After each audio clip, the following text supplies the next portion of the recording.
নমস্কার বন্ধুরা, good morning. এখন সকাল 7টা বাজে। তো আজকে অনেক দিন পরে গরম পড়েছে, তো ইডলি আর সাম্বার খাওয়া হবে। তাই দেখো সাম্বার রেসিপি করছি।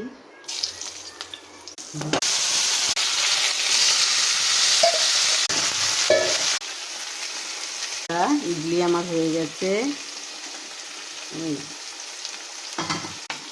কেমন হয়েছে। সাম্বার পাউডার, এই যে সাম্বার ডাল হয়ে গেছে, দোকানে নিয়ে যাবে, পরে খাবে।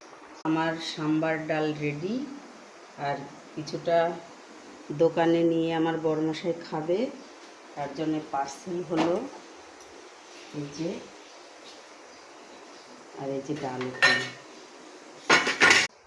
এই দেখো দোকানে পাঠানো হয়ে গেছে, আর এই যে আমি খাচ্ছি। আমারটা তো আমি ভালো বলবই, আর সত্যিই ভালো হয়েছে। চাটনিটা করিনি, তো একটু পরে করবো বাদামের চাটনি। আর এই যে সম্বার ডাল দিয়ে ইডলি। তো কেমন হয়েছে বন্ধুরা তোমরা জানাবে, আর যার যার খেতে ইচ্ছা আমাদের বাড়িতে চলে আসবে, আবার তৈরি করে দেবো। নিয়ে চলে এসছে খেতে। মিনি খাবে? এই নাও নাও নাও, এই যে মিনি খাবে।